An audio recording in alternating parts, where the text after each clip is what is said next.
Very good morning, students. In the previous video we have seen what are the effects of the refraction on the wavelength, frequency and the speed of light. We have completed the lateral displacement, and we have seen that lateral displacement depend upon the thickness of the glass sheet, the refractive index and the angle of incidence of the light on the glass. So in this part we will cover a very important topic known as prism.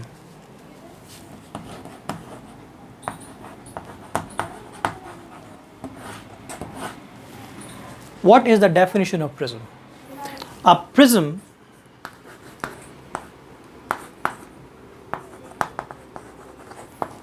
is a transparent medium bounded by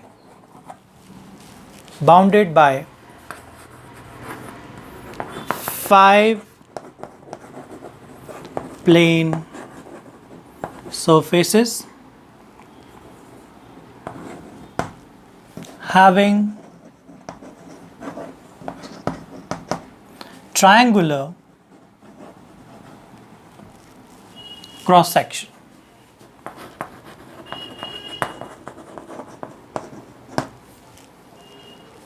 We have transparent material, right, which is bounded by five plane surfaces and two triangular cross section. To understand the structure of prism, let's see the diagram of prism. In prism, there are some important terms we have to know.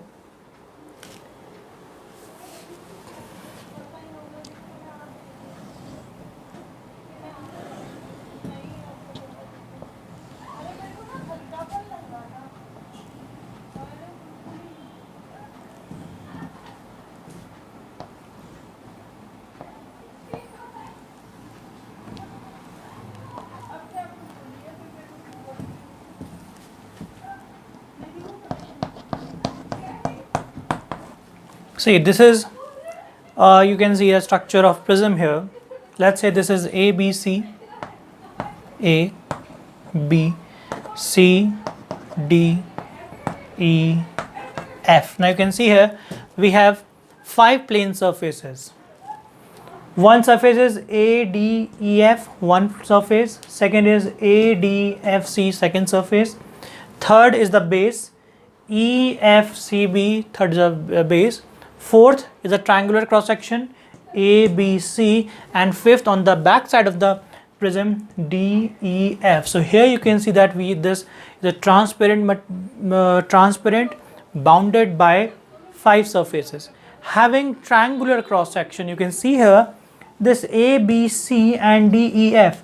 These are two triangular surfaces, and it is also known as the cross section of the prism. This ABC and DEF is also known as principal section of prism, right? So what is ABC? Here A, B, C and DEF. DEF. It is known as principal section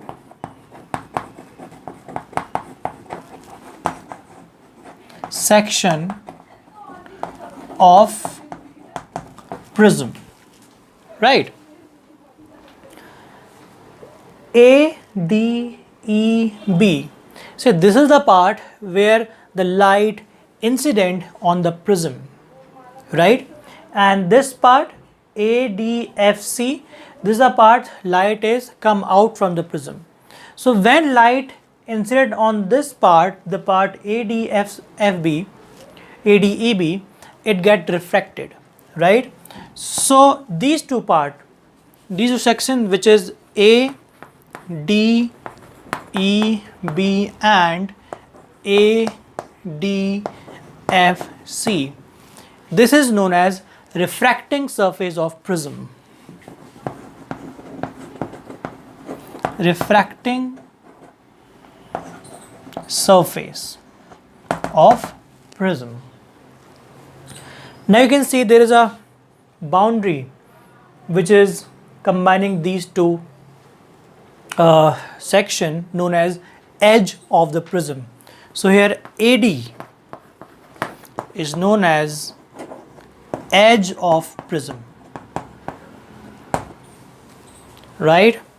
The one thing is left, the base. Base is EFCB. EFCB is the base of the prism. There's one more important part of the prism is this. This is the angle A. Angle A is also known as angle of prism. The angle A is called angle of prism. So these are the important terms regarding the prism. Now we'll see how the light refracted through the prism. In this experiment or in this derivation, to check the refraction of light, we'll take monochromatic light. Now let us understand what is we known as monochromatic light. Monochromatic light. We know that when white light passes through any prism, it splits into the 7 constituent colors. This property of prism is known as dispersion, the splitting of light. That means if we incident the white light on the prism, then it will split into the 7 colors, or we can say into 7 different rays. But here we have to check the refraction of single light only. So instead of taking normal white light, we take a light of a single color. Either you can take red color, green, violet, anything. But for ease of experiment, we usually take red light, because red light is a special light having the most wavelength and least deviation, right? So this means the monochromatic light. That means light of single frequency or single wavelength. Okay, so let's do the refraction of prism. So to understand the refraction through prism, let's make a ray diagram.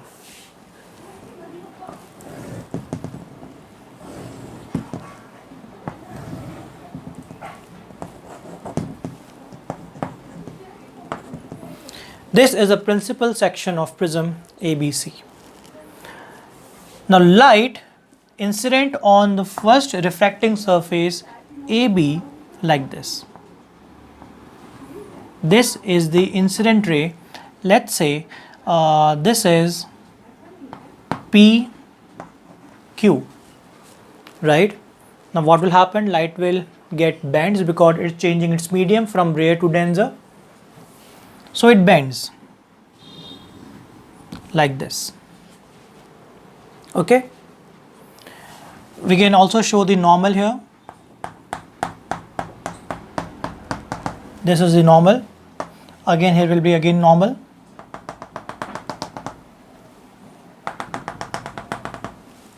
Let this is N, E, and M, right? You can see this is normal.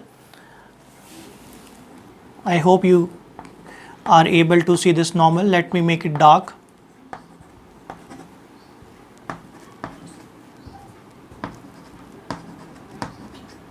Right, this is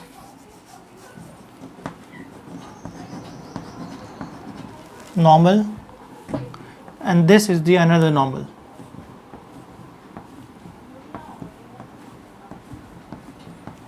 See, normal is very important because the light gets refracted at the point where normal meets the incident point, and to show the refraction of light, that's why the normal is very important. So you can see here, when light incident on the surface AB, it refracted QR. Let QR be the reflected ray. Now you can see that the light is coming out of this prism. So light is going from the denser medium to rarer medium, and you know that in this case light goes away from the normal. So it goes away from the normal. So let's say RS is the emergent ray. Let's assign their angle of incidence, angle of refraction. So the angle between the incident ray and the normal will be treated as the angle of incidence. Let's say this is I1, or let's say simple take I. Okay, this is the angle of refraction. Let's say this is R1. Okay, now at the point R, the light is going. So at the point R, let's say this angle is R2 and this angle is E, or known as angle of emergent. Right, so I'm writing here. I is angle of incidence, R is the angle of refraction at the surface AB, R2 is the angle of incidence for the surface AC, and E is the angle of emergence at point AC. Okay, now suppose if the prism was absent, then how this PQ ray will go? This PQ ray will go like this.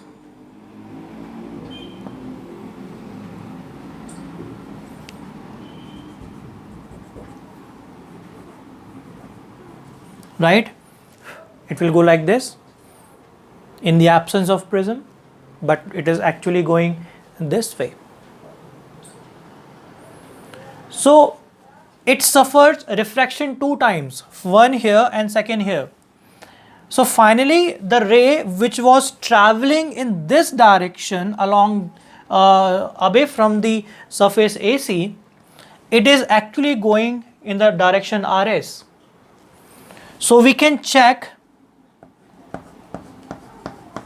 how much deviation is made by this emergent ray. This is known as delta. Delta is known as angle of deviation. Here delta is known as angle of deviation. Understand this once again. If the present was absent, then this ray will go in a straight line like this. Okay, it bends due to the prism, right? And if you check the final direction of the light ray, so it go like this, then bend like this, and again bend like this. So it suffers 2 times refraction, 1 time here and 1 time again here. So what is the total deviation? That will be the delta. So we have to find the value of delta here. How can we find the delta? So as I told you that it suffer 2 time deviation. First suffer here, let's say this is delta 1, and second time it suffers deviation here, let's say it is delta 2.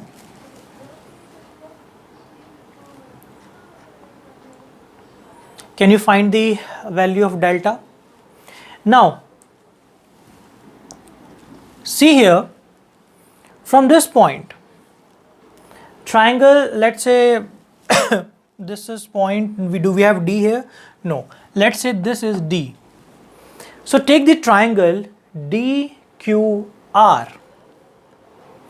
In the triangle DQR, how we can relate the value of this delta into delta 1 plus delta 2? Delta will equals to, you know that triangle is we have a property of triangle that the exterior angle of triangle is equal to the sum of the 2 individual angles. So delta will be equal to delta 1 plus delta 2, delta 1 plus delta 2. That's correct. Now we have to find the value of delta in terms of I and R. So you can see here vertically opposite angle I must be equals to delta 1 plus R1. Similarly, E must be equals to delta 2 plus R2, right? Let's say this is equation number 1 and I must be equal to delta 1 plus R1, which gives you delta 1 equals to I minus R1. Okay. Similarly, E must be written as delta 2 plus R2, or simply delta 2 will be E minus R2. Now you can apply these value in the equation number 1. What we'll get? We'll get delta equals to I minus R1 and plus E minus R2. Let's take I and E aside and R1 and R2 aside. So what we can write here, delta can be written as I plus E minus R1 plus R2, right? Take minus sign common here, will become R1 plus R2. So this is the first relation of the delta. Let's say this is equation number 2. So far it's fine here, right? So we got the relation here, delta equals to I plus E minus R1 plus R2. I is incident angle, emergent angle, R1, R2 the two refractive angle inside the prism. Let's find these value R1, R2 in terms of angle A. We have delta equals to I plus E minus R1 plus R2. This is equation 2. Now please quickly observe here. See, A, Q, E, R. This is a quadrilateral, right? Quadrilateral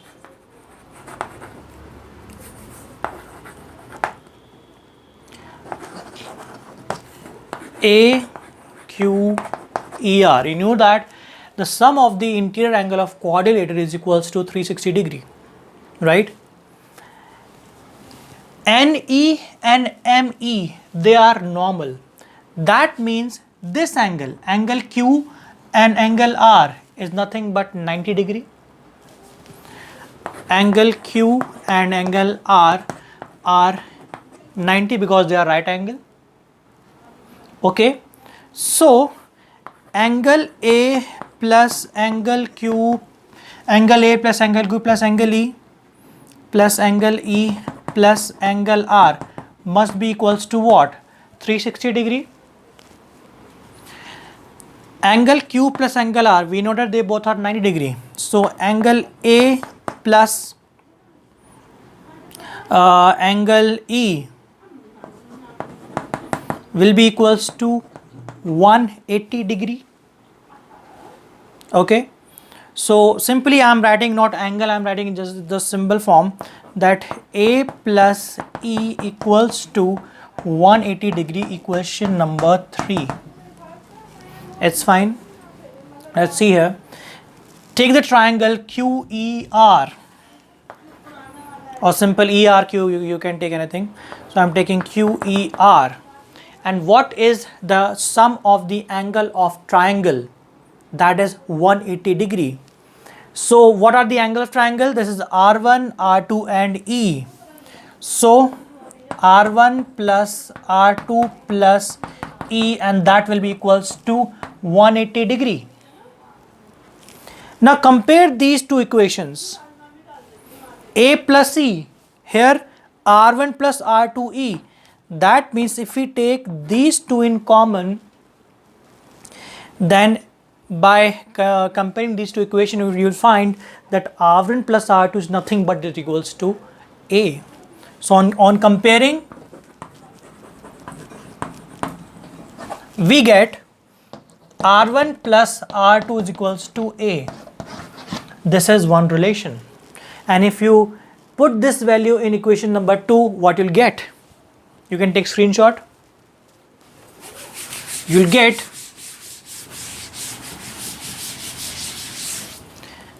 that delta will be equals to I plus E minus A, because A is equals to R1 plus R2. So this is the value of angle of deviation in terms of A, I and E. We will continue this topic in the next video. Till then, thank you so much class.